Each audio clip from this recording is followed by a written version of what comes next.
그림책이 갖고 있는 앞으로 보여줄 경향? 앞으로 올 그림책들은 이런 경향을 좀 더 많이 보여줄 것 같아라는 주제를 하나 잡아가지고 한번 얘기를 해보려고 해요. 그 중에 첫 번째가 물성이에요. 이게 그림책이 저희가 1차 시부터 쭉 따라오신 독자 선생님 계시면 이해하셨겠지만 책이라는 사물이 가진 여러 구석구석의 특징을 어떻게 하면 이야기로 참여시킬 수 있을까를 어떤 예술가보다 고민하는 장르가 이 그림책이라고 생각을 하는데요. 이제 하수정 작가님이 이거에 약간 많이 이렇게 파신 분이에요. 그림책의 물성적으로 엄청 많이 고민하고 파신 분이에요. 그래서 작가님 아까 살짝 언급됐던 그 울음소리라는 책을 한번 제가 보여드리려고 해요. 이 화면으로 보시면, 아이고, 이거 제가 한번 잡아주시면, 이렇게 한 번만 잡아주시겠어요? 그 아까 엽서 모양으로 되었던 것을 차분차분 열면은 뒤에 이렇게, 네. 가정폭력을 당해서 울고 있는 아이가 모습을 드러내요. 근데 우리가 따라왔던 건 이 앞장면이었죠.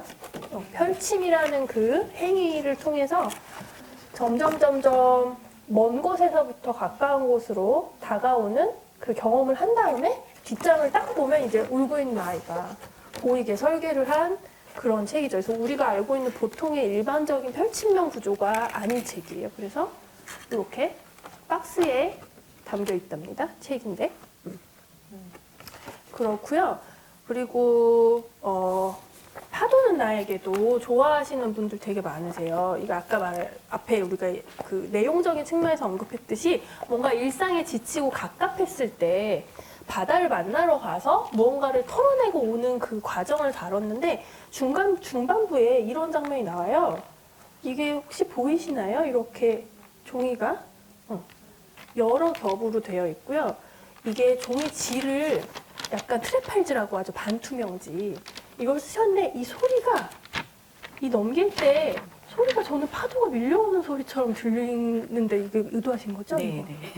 일부러 소리까지 찾으신 거 맞죠? 네, 맞아요. 진짜요? 그래서 트레팔지. 트레팔지는 소리가 안 나서 트레이심지가 소리가 나요. 신지. 네. 그래서 이게 너무 파도 소리가 찰떡이 나요. 네. 와, 진짜. 네. 네. 그리고 그 사이다 작가님도 네. 이런 시도를 또 하셨어요. 여기에 이 심장도둑이라고 이게 약간 하트 모양을 가지고 계속 이 모티브를 가지고 이야기를 풀어나가다가 마지막에 이렇게 요런 후가공을 또 하나 넣으신 거예요.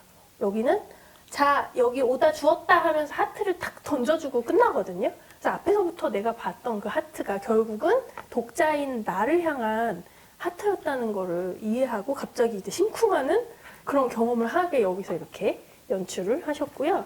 그리고 최근작인 고구마 유에서는 이게 이제 고구마들이 방귀의 동력으로 어떤 고난을 헤쳐가는 이야기인데 중반부에 이런 거대한 도전을 만나게 돼요. 이 끝도 안 보이는 벽 앞에서 우리가 못할 게 뭐야 하면서 손을 다 같이 잡고 방구를 한꺼번에 팍 끼면서 올라가는 그 장면 연출을 위해서 페이지를 이렇게 위로 열리면서 갑자기 공간이 확 확장되는 그 스케일을 경험하게 또 해주셨어요. 이렇게 제가 생각할 때 요즘의 젊은 그림책 작가님들은 이 물성을 가지고 어떻게 놀아볼까라는 고민을 윗세대의 작가님들보다는 더 활발하게 하신다는 느낌을 받거든요. 두 분은 이런 관심사가 어떤 계기로 생겼는지 한번 여쭤보고 싶어요. 그림책은 물성이 되게 중요하고 난 이걸 가지고 잘 놀아볼 거야 라는 게 어떤 영향으로 생긴 생각일까요? 작가님 네. 얘기하시죠. 저는 그냥 어릴 때부터 그냥 만드는 삶이었어요. 그러니까 할머니가 한복 지으시는 분이었고, 엄마도 이렇게 모든 패브릭을 다 만드시는 거예요. 뭐 뜨개질도 하고 재봉틀 이용해서 집에 있는 모든 옷 어릴 때 다 엄마가 만들어준 옷만 저는 입고 학교 가서 놀림당하고 그랬거든요. 그리고 한복도 추석 설에 할머니가 한복을 지어주셨어요. 어머나. 네, 저만 입는 한복인 거죠. 그리고 아빠도 이제 집에 있는 모든 가구를 만드시고, 그리고 집에서 필요한 어떤 도구 같은 거, 부엌 도구 같은 것도 아빠가 만드신 걸 쓰고 그랬어요, 저희는. 그렇구나. 마당 있는 집에서 뭐 뭐 온실도 짓고. 그래서 저는 그냥 원래 이렇게 사는 건 줄 알았어요. 이거 이렇게 뭔가 물건을 사서 쓰는 게 아니고 만들어 쓰는 삶이 너무 당연해가지고 저도 그냥 당연하게 어렸을 때부터 뭐 연필에 뭘 껴서 쓴다던가 필통을 내가 만든다던가 필요하면 사야지가 아니고 일단 만들어요. 그리고 이제 사춘기 정도 돼서 10대 한 중반 정도 돼서 뭔가 이제 사기 시작했어요. 그땐 사는 게 좋으니까. 그래서 그냥 저도 어렸을 때부터 항상 뭔가를 만들면서 컸고요. 뭐 인형 같은 것도 당연히 만들고 인형 옷도 만들고 전부 다 만드는 삶이었으니까. 그리고 뭐 도예과도 가게 되고 나중에 제품 디자인도 이제 하고 그러니까 그 그림책도 전 당연히 뭔가 만들었겠죠. 이게 물건인데 너무나 매력적인 어떤 그 색깔, 질감 만졌을 때 뭐 펼치거나 이렇게 동작을 했을 때 너무 아름답고 기능도 좋은데 이 안에 이야기가 펼쳐지는 그런 어떤 물건으로서 전 그림책을 이제 만들고 있는 거거든요. 그래서 저는 드로잉을 할 때도 이렇게 하는 거예요. 이게 어머. 이제 제 드로잉인데요. 보이시나요? 네네. 제가 한번 들고 네. 보여드릴게요. 이게 드로잉이라고 합니다, 여러분. 그러니까 이거는 영화 소공녀라는 영화 아시나요? 이솜 배우가 나오는 아, 네네네. 예. 그쵸. 그 영화를 보고 영화 리뷰를 저는 이렇게 쓴 거예요. 이게 뭘까요? 그래서 이걸 펼치면 제가 여기다가도 한번 네네 보여드릴게요. 이렇게 펼치면 이렇게 되는 건데요. 음. 그냥 영화 보고 영화에 나왔던 대사 이렇게 쓰는 거예요. 여기가 그 주인공이고요. 그래서 거기 나오는 대사가 나는 담배, 위스키 그리고 한 소리 너가 내 유일한 안식처야. 뭐 이런 대사가 나오거든요. 이제 그거를 그 서울에 그 나 살 곳 하나 없는 그 미소라는 주인공이 나오잖아요. 그래서 이제 이름도 미소고 그래서 미소 서식지가 원래 영문 제목이에요. 그래서 맞아요. 여기 예, 마이크로 헤비타트라고 이제 써서 영화 리뷰 이런 식으로 하고요. 이것도 영화 리뷰인데 이거는 이게 영화 리뷰라고요? 네. 어떻게 해야 되죠? 네. 이렇게, 대단하시네. 이렇게 안에 흔들리는 뭔가 덩어리 같은 애가 있는데 이거는 토토의 천국이라는 영화를 보고 이제 거기 나오는 기억이나 추억 같은 게 얼마나 개개인별로 다 비틀어져서 인생을 망치는가에 관한 영화인가요? 전 개인적으로 그렇게 봤는데 이제 그 인생의 어린 시절의 기억이나 추억 같은 덩어리들이 이렇게 둥둥 떠다니는 모습 예, 이런 거를 이제 평소에 이게 전 너무 자연스러운 거예요. 약간 다른 작가들하고도 조금 달라요, 저는. 많이 이제 드로잉 그냥 평면에 스케치북에 이제 펜이나 이런 걸 이용해서 많이 이렇게 쓱쓱 하시는데 저는 이거를 되게 빨리 하는 거예요. 그냥 몇 분 만에 예, 후다닥 그러니까 머릿속에서 이 방향으로 더 아이디어가 빨리 생각이 나요. 물건을 만드는. 그래서 그 마음 수영이라는 네네. 책이 있잖아요. 그래서 마음 수영이라는 책은 제가 요거는 우리가 네. 서점에서 만나는 그쵸. 마음 출간된 수영이에요. 버전이고요. 이거는 제가 독립 출판을 먼저 해서 이제 그 부가트 뭐 페어 같은 곳에서도 이제 판매도 하고 했었던 버전인데요. 이렇게 책이 이제 나와서 두 권의 책으로 되어 있어요. 근데 가운데가 이렇게 붙어 있어요. 붙어 있어요. 그래서 한 권은 이쪽은 딸, 이쪽은 엄마의 이야기가 펼쳐지는 거예요. 그래서 영문 제목은 이렇게 피어리어드라는 제목으로 제가 어떤 기간 이렇게 양쪽으로 그쵸. 그럼 다 각각 열리는 책이군요. 그런데 그림은 하나예요. 그림은 안에 한 장으로 되어 있어요. 그러니까 우리가 아는 이 출간된 버전에 네네네. 예, 이 장면이면 네네. 아, 도미가 그리셨네. 네네네. 도미가. 이런 잠깐만요. 이 장면 제가 그쵸. 이때가 이제 완성된 버전인 거죠. 여기로 넘겨야 되네. 저도 헷갈려요. 이 그림. 이 그림이 이제 들어가 있는데 이렇게 양쪽으로 펼치는 방식을 프렌치 도어북이라고 하더라고요. 제가 만든 방식은 아니고 원래 있던 방식이고 그냥 유럽에 아주 오래전부터 있던 책을 묶는 방식이에요. 이걸 제가 이제 그 부가트 책 같은 데서 발견을 하고 그냥 사진 보고 저도 한번 재현을 해본 거예요. 그래서 이게 엄마와 딸이 각각 낙권의 책으로도 이루어져 있지만 이 둘은 하나로 연결되어 있고 그리고 이 딸의 어린 시간이 두 사람이 만났을 때 시작되는 게 이쪽이고 그리고 엄마가 나이가 들어서 이 인생이라는 수영장에서 이쪽을 통해서 빠져나가는 어떤 시간의 흐름 같은 걸 이 긴 판형으로 표현을 할 수가 있겠더라고요. 그리고 이 두 사람은 이제 서로의 마음을 알고 좀 성숙해져서 화해를 해서 이렇게 화끈하게 한 집에 이렇게 쏙 들어가는 그러니까 이런 형태로 이제 디자인을 한 거예요. 그러니까 저는 이런 거에 굉장히 짜릿하고 재미를 느끼는 거죠. 그래서 이 버전으로 출간이 되었으면 좋겠지만 여쭤보고 싶었어요. 저도 처음에 이제 주장을 했지만 너무 제작비가 많이 드는 제작비도 거죠? 그렇고 여러분들도 사실 수 없는 가격일 거예요.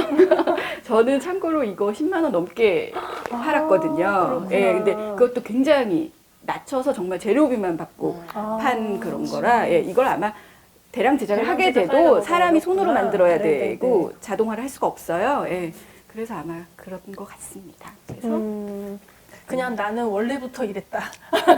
예, 그쵸. 언제부터 뭐 계기가 있었고 막 이럴 때는 그냥 나는 그런 그런 리뷰도 이렇게 쓰고 있다.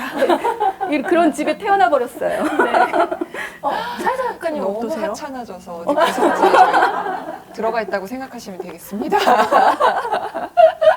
정말 진짜 물성을 수많은 선배 작가들도 네네네. 아까 작가님이 이런 판형들도 사실은 기존에 있는 그런 옛날부터 판형들 역사가 있죠. 책은 책의 계속해서 역사가. 그 작가들이 이렇게 물성을 연구하고 아티스트 음. 분들이 특히 많이 연구를 하는 부분들이잖아요. 음. 그래서 그냥 뭐 책을 읽는 그 순간에 뭐 이런 것들이 어쨌든 누구나 다 이 물성을 경험하게 되어 있고 하도 요즘은 이 똑같은 우리가 이렇게 보여주는 컨텐츠가 워낙 이렇게 뭐 손가락으로 너무 쉽게 아이들이 패드로 너무 쉽게 하기 때문에 그렇다면 그림책만이 할 수 있는 것은 무엇인가가 그림책 작가들에게는 화두가 될 수밖에 없어요. 미디어가 따라오지 못하는 미디어는 해낼 수 없는 그림책만이 할 수 있는 것. 그래서 그런 것들을 하려고 노력을 하는 편이죠. 네. 네네네. 그렇다 보니 자연스럽게 네. 책의 물성을 많이 고려하게 된다라고 네. 이해가 됐고, 그 또 제가 발견한 두 분의 공통점이라고 할 만한 게 뭐랄까요? 한번 그냥 읽고 난다. 그래서 이렇게 독서 경험을 했다라는 것보다 오히려 참여했다. 네. 라는 감정을 남기는 게 또 특징이에요. 그 아까 보신 이런 펼쳐가는 이 행위는 정말 참여할 수밖에 없거든요. 그리고 지금 보셨던 것들도 다 이 내 몸을 통해서 참여했다라는 감각을 남기는데요. 또 사이다 작가님의 고구마구마, 고구마유 읽고 나면 하루 한 반나절은 구마, 멋있구마, 배고프구마 이렇게 돼요. 이게 경험한 것, 이거 참여한 거잖아요. 이야기 안으로. 그리고 최근에 그 하승 작가님이 내신 여기 있어요.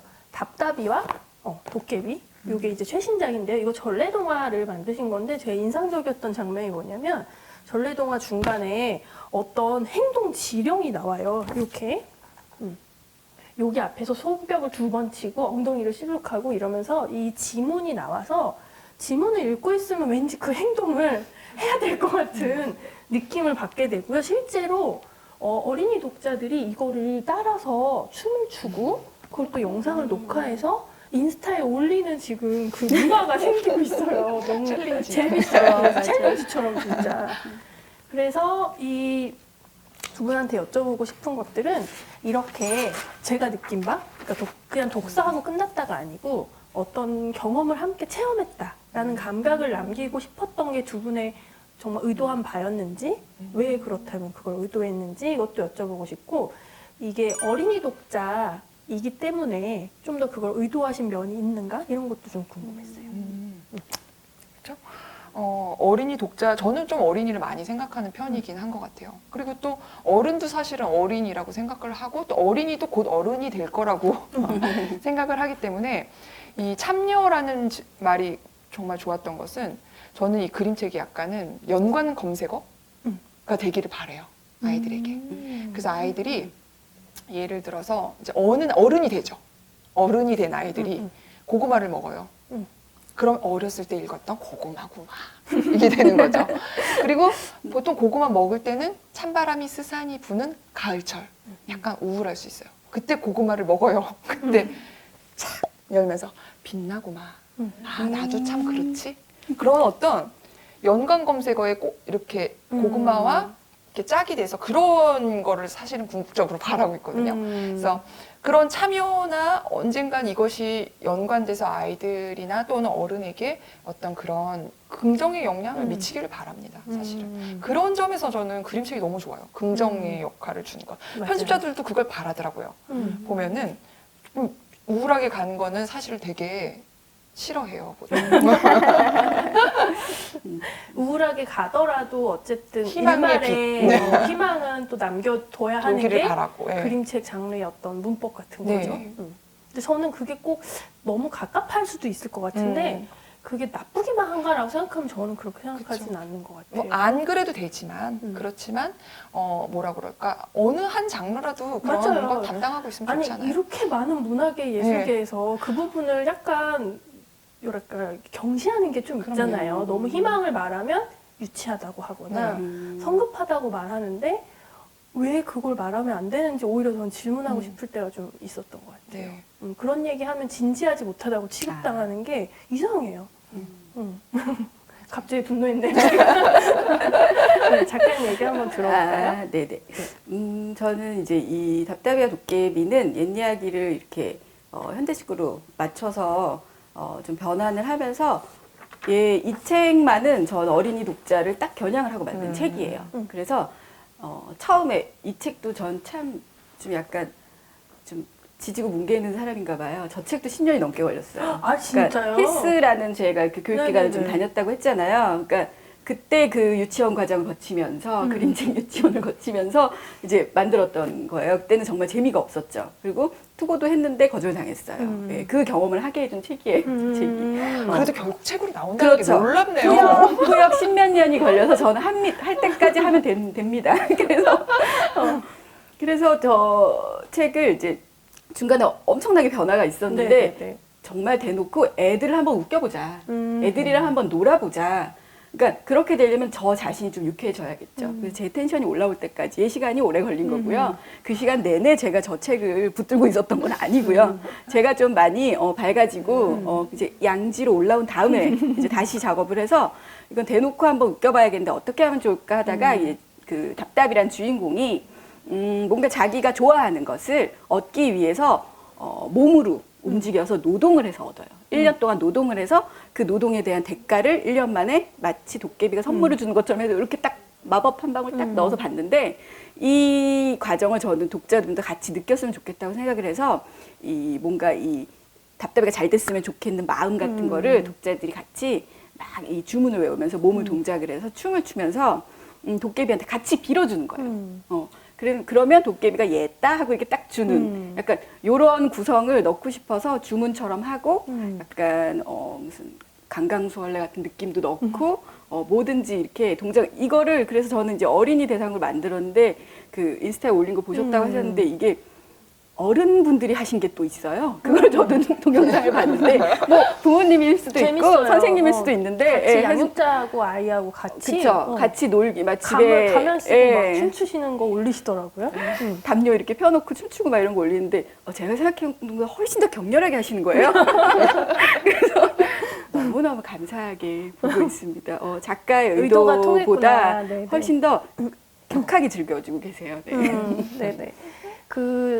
긴 시간 동안 저희가 1차 시부터 계속 따라오면서 얘기해서 알고 계시는 것처럼 그림책 너무 소중하고 귀하고 아름답고 독특한 미학을 가진 예술 장르예요. 근데 이제 처할 환경이 그렇게 녹록하지 않아요. 그림책이라는 장르가 처한 상황이. 왜냐하면 이제부터 태어나는 아이들, 그리고 이미 그 유년기를 보내고 있는 아이들은 완전 디지털 네이티브예요.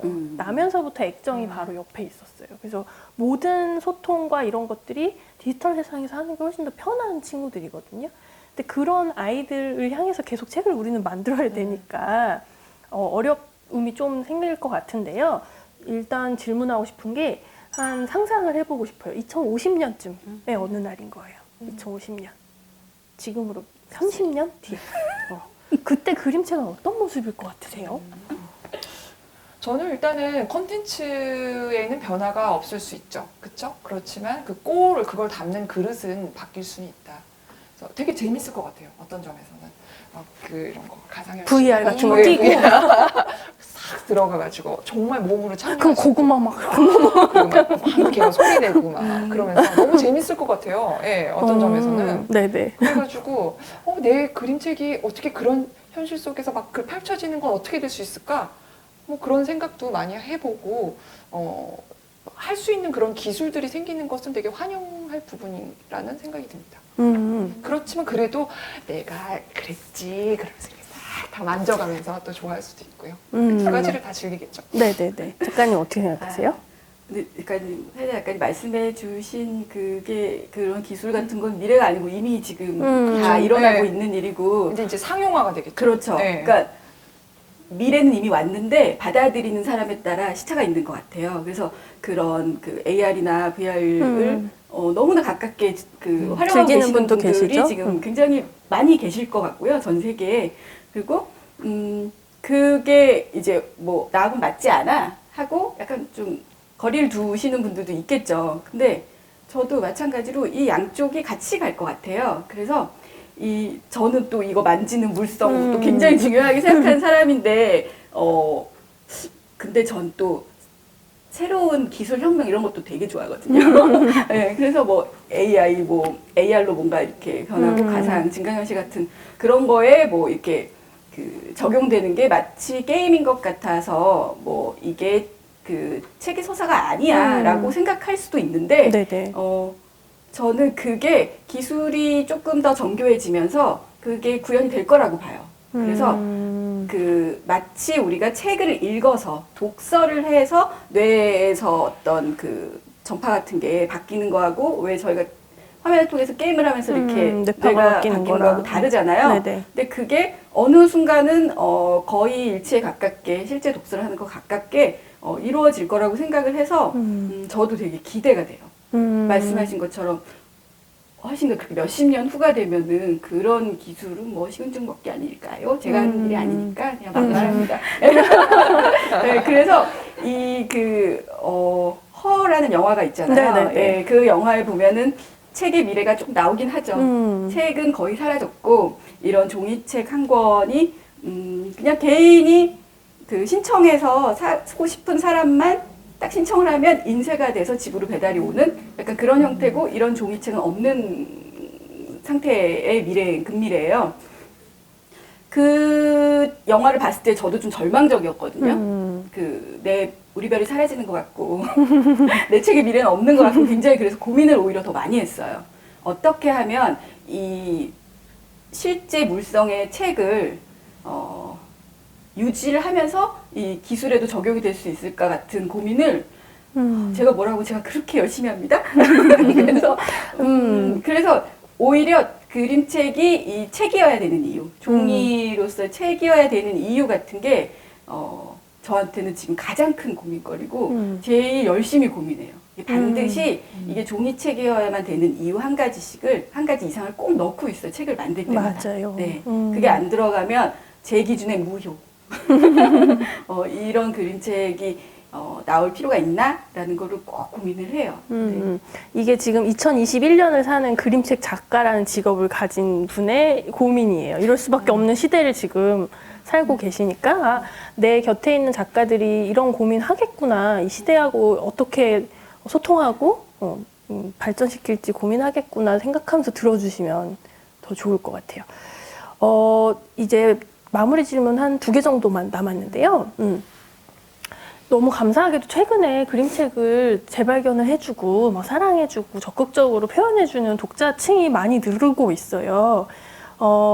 근데 제가 생각할 때 아직도 그림책 작가의 입지가 그렇게까지 안정적이지는 않다고 보이거든요. 물론 뭐 예술가라는 직종 자체의 불안정이 있지만요. 그거 차치하고서라도 아까 말한 대로 직업 정체성도 전혀 지금 공감대를 못 받는 부분도 있고, 정책적인 측면에서 여러 가지 이제 여전히 풀어나갈 숙제가 많은 거죠.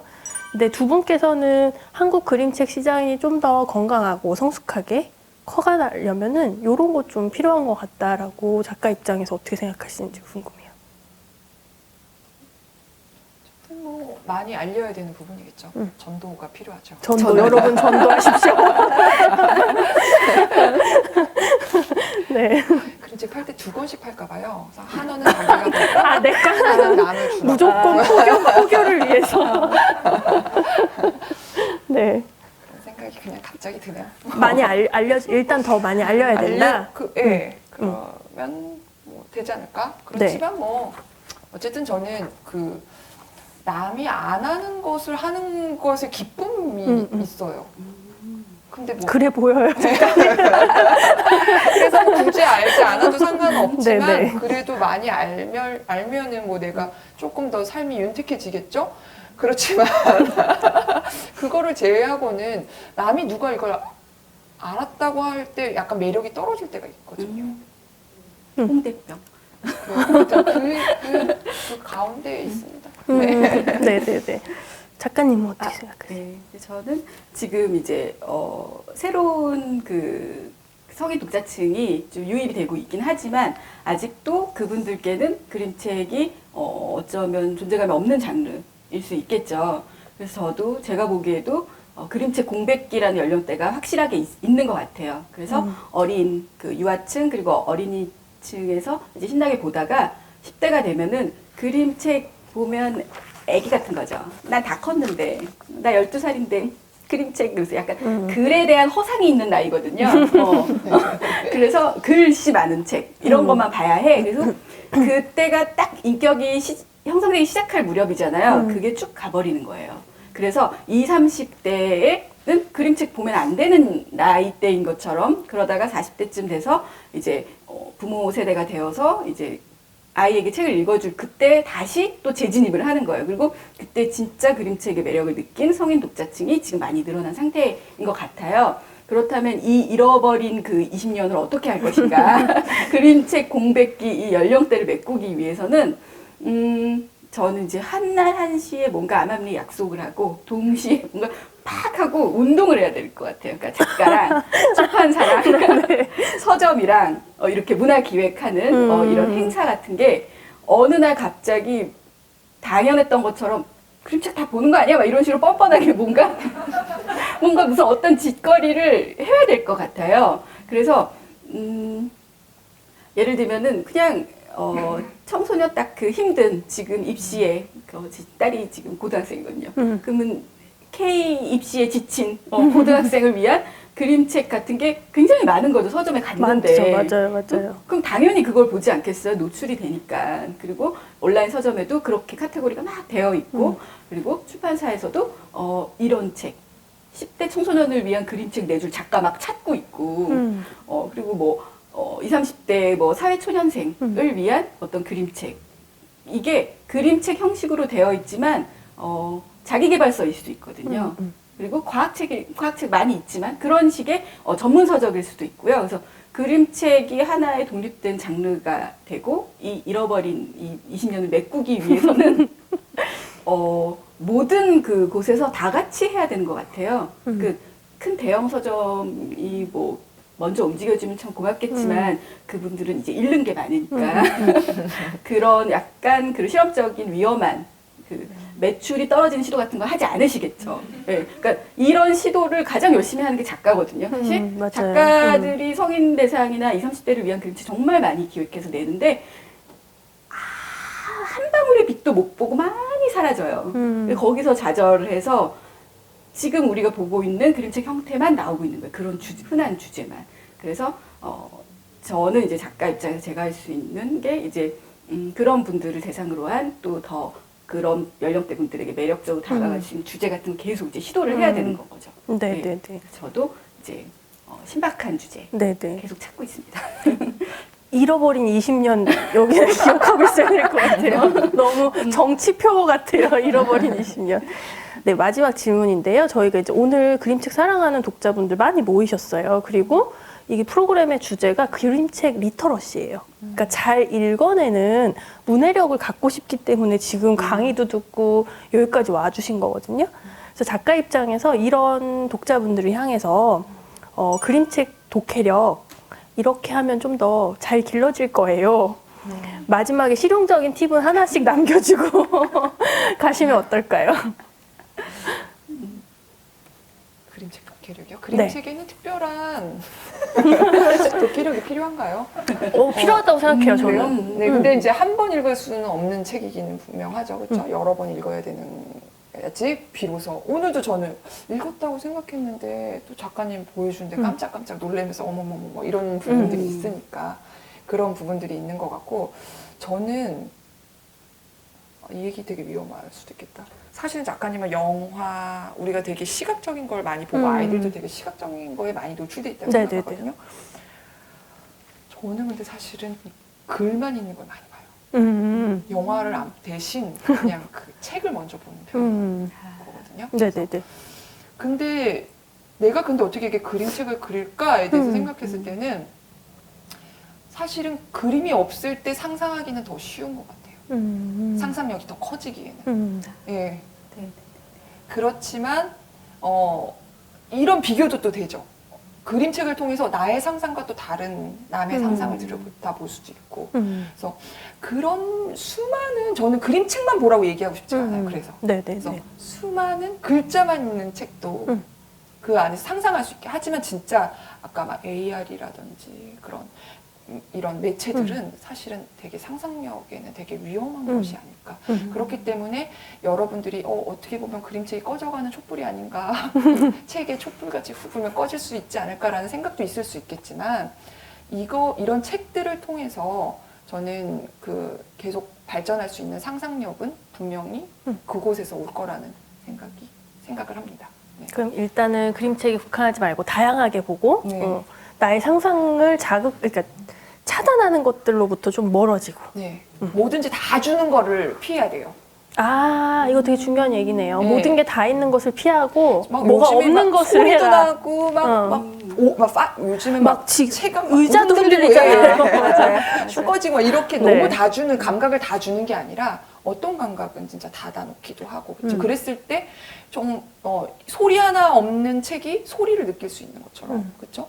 그래서 이 글씨만 있어도 어떤 이미지가 이미지를 떠오를 생각할 수도 수 있고. 있죠. 근데 사실은 그림책과 그 글은요, 그림책에 있는 글과 그림은 전혀 또 다른 이야기를 갖고 있을 때가 있거든요. 그림으로 읽어야 될 부분이 있고 글을 읽어야 돼서 이해되는 부분. 그 두 가지가 또 맞으면서 조화가 되는 부분이 맞아요. 있어서 너무 매력적이죠. 또.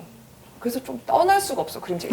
버리고 나도 AR로 들어가고 더 울고 싶은 마음도 있지만 이게 또 약간 그 조합을 하면서 오는 그 오묘한 카타르시스 때문에 또 그런 맛이 있어서 어쨌든 여러분들도 그런 것들을 네, 좋은 체험해보길 조언이에요. 바랍니다. 모든 네. 감각을 다 제공하는 것 매체는 피해라. 네. 하청 작가님 네. 마지막 조언 한번 저는 부탁드려요. 약간 한 발 더 나간 얘기 한번 해볼까요? 이제 과감하게 네네네. 질러주셨으니까 네. 너무 많이 이렇게 자극적인 세상이니까 전 지금 속세를 떠나라. 왜냐하면 그러니까 도시에서 떠나 시골로 가라는 얘기가 아니고요. 마음 상태를 이게 좀 제가 이제 나이가 점점 이렇게 많이 든 건 아니지만 들면서 약간 좀 하나씩 놓고 있거든요. 뭐 못해서 놓는 것도 있고요. 포기하는 것도 있는데 그러면서 그림책이 이제 점점 더 좋아져요. 그 이유가 좀 사람이 좀 편안하고 맑아진 상태에서 좀 더 받아들이게 되는 매체인 것 같아요. 이게 짧고 시적이고 맞아요. 상징적인 것도 있고 굉장히 음미를 해야 되고 단순함 안에서 깊이를 찾아내야 되고 하는 그런 매체이기 때문에 그러니까, 그림책 문해력을 기르기 위해서는 속세를 떠나. 일단 내 마음이 깨끗해야 한다. 네, 맞아요. 네. 그러니까 네. 너무 지쳐 있는 상태에서는 아무것도 안 들어오죠. 그러기에는 오히려 그러니까 이것도 개인적인 건데요. 그렇게 지쳐 있는 상태에서 마음을 정화시키고 깨끗하게 해주기에 진입하기엔 참 좋은 매체 같아요. 많이 지치고 더러워진 상태에서 그러니까 글씨가 많은 책은 또 이거 다 들어오지 않을 수 있잖아요. 글씨 이게 해독이 안 되는 거죠. 근데 약간 더러운 상태에서 해독제 같은 역할을 좀 해줄 수 있긴 하는 것 같아요. 그래서 그림책을 많이 보고 이렇게 글책이랑 그림책이랑 섞어가면서 이렇게 퐁당퐁당으로 읽어갖고 좀 정화시키는 네네네. 네, 그런 매체로 좀 좋은 네네. 네, 너 말씀들 너무 잘하시죠, 두 분 다. 완전 토크쇼 듣는 느낌이었어요, 오늘은. 시간이 얼마 안 남긴 했는데 질문 혹시 있으신 선생님들은 채팅창에 남겨주시면 제가 전달 드리고요. 현장에 계신 분도 혹시 질문 있으실까요? 저희 오늘 준비한 대담은 다 마쳤고 청중분들 이야기 조금 듣고 마무리하려고요. 여러분들이 질문이 없으시면 제가 질문하고 싶어요. 네네네. 그럼 여러분들은- 시간을 네. 벌어주신다고 합니다. 우리 네, 사회 작가님이. 생각하고. 그러니까 여러분들은 왜 그림책을 그럼 그림책의 미래를 어떻게 보는지 우리는 여기 빠져 있기 때문에 여기 다 그림책이 빠진 사람이. 그런가요? 그래도 뭔가 조금 객관적 입장에서 언젠간 이 취미로 시작한 것들은 또 때려치고 또 딴 거로 갈 수 있으니까 그런 그림책의 미래를 어떻게 보시는지 저는 여기 빠져 있어서 잘 못 보는 게 있을 수 있으니까 얘기를 듣고 싶다는 생각이 듭니다. 제가 한번 생각하실 동안 제 얘기 한번 네. 해볼까요? 아, 저는 그림, 아까 그 VR, AR 네. 잠깐 나왔을 때, 저는 그림책의 콘텐츠가, 물론 작가님이 얘기하신 것처럼, 후에 기술이 정말 발전해서, 내가 촉감으로 느끼고, 이 스케일을 몸으로 경험한 거, 이런 것까지 온전히 전달해 줄 수 있는 기술이 있는 때는 잘 상상이 안 되고요, 일단은. 그 기술까지 없는 근미래는 이걸 대체할 수는 없을 거라고 생각해요. 그리고 저는 오히려 어떤 경험을 했냐면 이 그림책의 내용을 그대로 되게 잘 설계해서 그 애플리케이션을 만든 사례들을 많이 경험했어요. 그림책 작가분이. 작가가 본인의 이야기를 앱으로 만든 거예요. 근데 그거를 쓰는데 너무 시시한 거예요. 저의 수용자의 경험이 이미 시시해요. 왜냐하면 같은 내용이어도 되게 정적인 내용, 예를 들면 원이 움직였어, 이런 것들이 이 물성과 함께 표현될 때는 되게 커다랗게 다가오는데요. 이 내가 맨날 보던 정말 조그만한 이 애플리케이션, 요 화면? 요 화면에 들어가는 순간 책이라는 지위를 다 잃게 되고, 여기에 깔려있는 쇼핑 앱, 게임 앱, 뭐 네이버 지도 앱, 이런 다른 앱들하고 동일한 위치에 서게 돼요. 그러면은 우리가 이미 뭐 AR, VR, 그리고 나에 맞춰 커스텀하는 이 모든 것에 너무 익숙해져 있어서 그림책의 작은 움직임이 너무 시시하게 느껴지는 거예요. 이 액정 화면 안에서는. 제가 그 경험을 하고, 책에 정말 밀착되어 있는 매체구나, 이거는. 책이라는 이 사물에. 그 책이라는 사물을 떠나서 그림책이 원래의 매력을 잘 유지할 수 있을까? 이거에 대해서 나는 잘 모르겠다. 이런 쪽에 생각을 갖게 됐어요. 진짜 죽음 같다는 영혼이 빠져나가서 그렇죠? 네네. 영혼이 근데 그게 중요하다. 제가 욕심이 그 그런 생각이 가끔씩 드네요. 그런 얘기 하는데요. 소설책이라고 하잖아요. 여기에서 소설과 책은 분리할 수 있어요. 그렇다고 해서 소설이 갖고 있는 장르의 매력이 사라지지 않아요. 만화책도 만화와 책은 분리되고, 만화는 다른 매체에 넣어도 만화적인 거를 유지할 수 있는데, 그림책은 이걸 분리하는 순간 혼자 이렇게 되는 거예요. 진짜 이게 이렇게 돼 있어요. 그래서 이게 한 몸이라고 저는 생각해서, 아무리 기술이 발전한 시대가 돼도 물성을 가진 책이 분명히 존재할 거라고 믿고 있어요. 이건 저의 견해고요. 굉장히 그런 어떤 특수성을 가지고 있죠. 네네, 채팅방에 질문이 많이 들어왔네요. 사이다 작가님, 아이스크림 가게에서 치즈 고구마구마라는 아이스크림을 봤어요. 제가 이 질문 되게 많이 받네요. 혹시 그래요? 드셔보셨어요? 31가지 맛을 파는 가게에서 알죠. 이 이름을 그냥 썼나요? 썼다고 그러더라고요. 어머? 그래서 다른 분들이 더 되게 열받아 하셔요. 근데 저 아무렇지도 않아요. 그냥 뭐 쓰려면 쓰지. 그리고 사람들이 진짜 연관 검색어가 됐죠. 그걸 딱 고구마 아이스크림 먹는 순간 제 책을 또 떠올린 거죠. 그럼 됐다. 우리가 그렇죠. 괜히 네. 썩내줄 뻔했네요. 썸을 막 내주셔서 너무 네네. 고맙지만 네. 근데 그 말이 뭐 세상에 없었던 말도 아니고 네, 있었던 말인데 뭐 여러분도 막 쓰세요. 박윤희 선생님께서 그림책 읽다 보면 원화를 직접 보고 싶은 욕구가 생깁니다. 원화 전시회는 어떤 방식으로 만들어지는지 한번 설명을 듣고 싶으신가 봐요.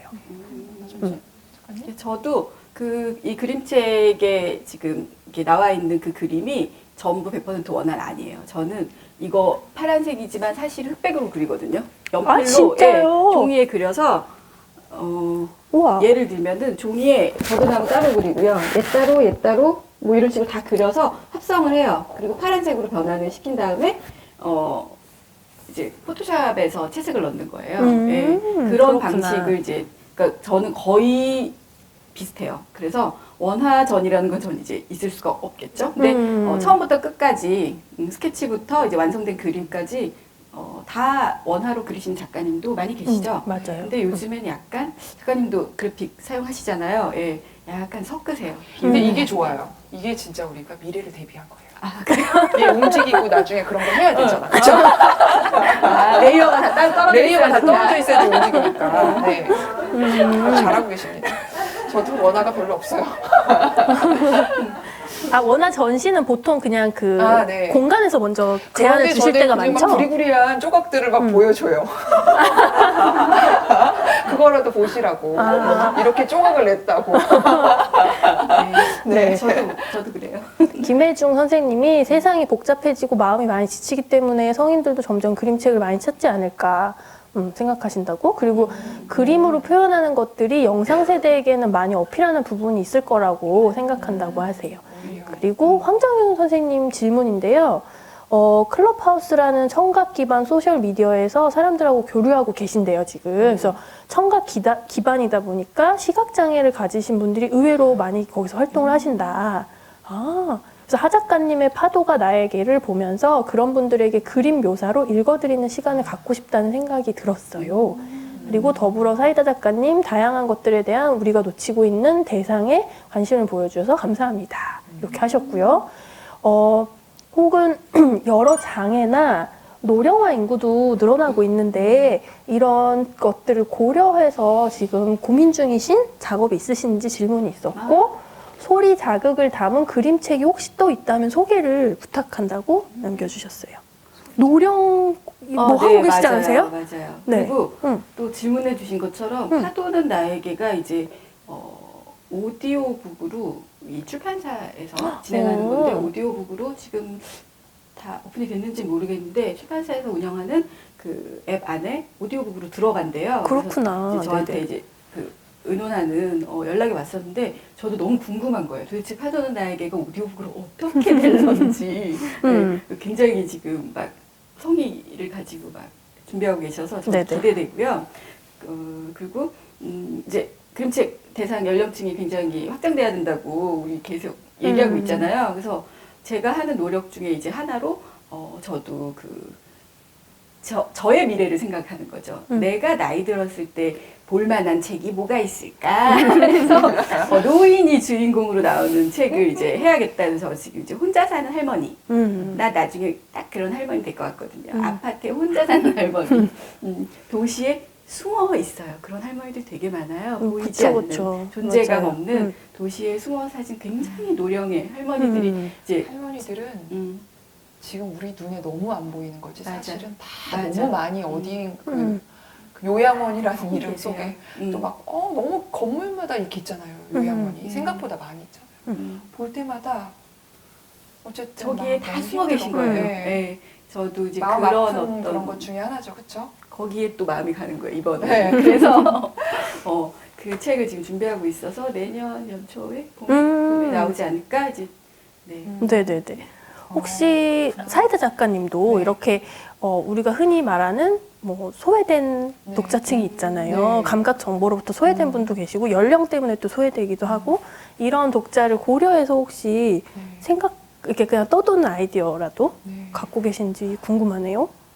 진짜 제가 너무 많은 경험 못했다. 아까 말씀하신 클럽하우스에서 뭐 하시는 분 얘기 들으니까 아직 내가 다 세상을 이해하지 못하는 분들이 많이 있구나. 그분들이 얼마나 힘들까. 청각과 시각적인 부분에 어려움이 있는 분들이 이런 생각은 든다는 생각은 있는데 저는 과연 근데 그분들이 거기에 시각장애인이 나오고 청각장애인이 나온 책을 보고 싶은가?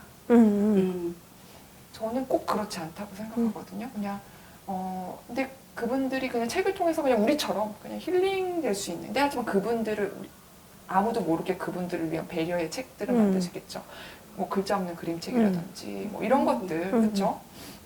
그런데 또 시각장애인 분들을 위해서는 정말 많은 책들이 시도됐던 그런 부분들은 있지만 어떤 도전적인 부분이 있다고 생각합니다. 네. 앞으로 그러면 좀 더 관심을 가져보실 만한 부분이네요. 그쵸? 잘 연결이 됐을 때. 네. 네네. 혹시 소리 자극을 담은 그림책 알고 계신 거 있으면 좀 소개해 주실 수 있을까요?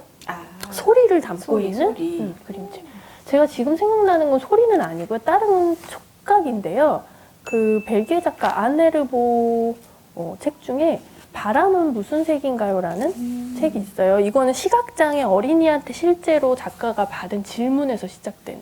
그러니까 어린이하고 만나는 자리에 갔는데 시각장애를 가진 어린이가 작가님 바람은 무슨 색이에요? 라고 물어봤대요. 그래서 여기서 너무 많은 자극을 받아서 책을 만든 작업인데요. 그 책은 이제 되게 시적으로 바람의 속성을 눈에 보이지 않아도 느낄 수 있게 여러 가지 자극을 주는 그런 책인데 제 가장 인상적이었던 연출이 이거 아니에요. 제가 못 갖고 왔고 예시로 다 보고 나면 마지막에 여기다가 이렇게 놓고 엄지손가락을 여기다가 둬봐. 그리고 처음부터 빠르게 넘겨봐. 이게 바람이야. 라고 말하는, 그러니까 바람, 이렇게 책이 일으키는 바람으로 이렇게 마무리하는 그런 책이 갑자기 생각이 났어요. 안내로. 네, 안 에르보의 바람은 무슨 색인가요? 바람은 보이지 않아로 맞아요. 원제를 그러니까 한국어판은 그렇게 제목을 바꿨네요. 그거 우리 당장 주문. 네. 오래된 책이긴 한데 그쵸? 음. 그렇긴 한데 저도 아까 딱 똑같이 그 책을 떠오르긴 했네요. 네네. 네, 저희 이제 시간이 많이 지났네요. 벌써. 네. 그 긴 시간 함께 해주신 선생님들 너무 감사드리고요. 마지막으로 두 분 마무리 인사 듣고 마치겠습니다. 네. 간단하게 오늘 보신 분들 향해서 인사 한번 부탁드릴까요? 갑자기 아까 얘기 떠오르면서 심장도둑도 사실은 바람에 관련된 책입니다. 아, 그 얘기까지만 들어볼까요, 네. 그러면? 심장도둑이 책장을 넘기면서 바람이 나잖아요.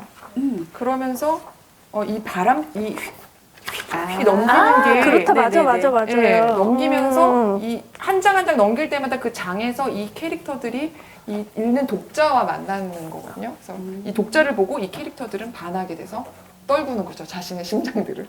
이제 그렇게 되는 책이었는데 이것도 그래서 바람이 아, 맞네. 책의 맞아요. 무성을 맞아요, 고민한 맞아요. 책이긴 맞아요, 했어요. 맞아요. 예. 그래서 어쨌든 이렇게 저의 책을 홍보하면서 여러분들과 함께 여러분들이 저의 심장 도둑입니다.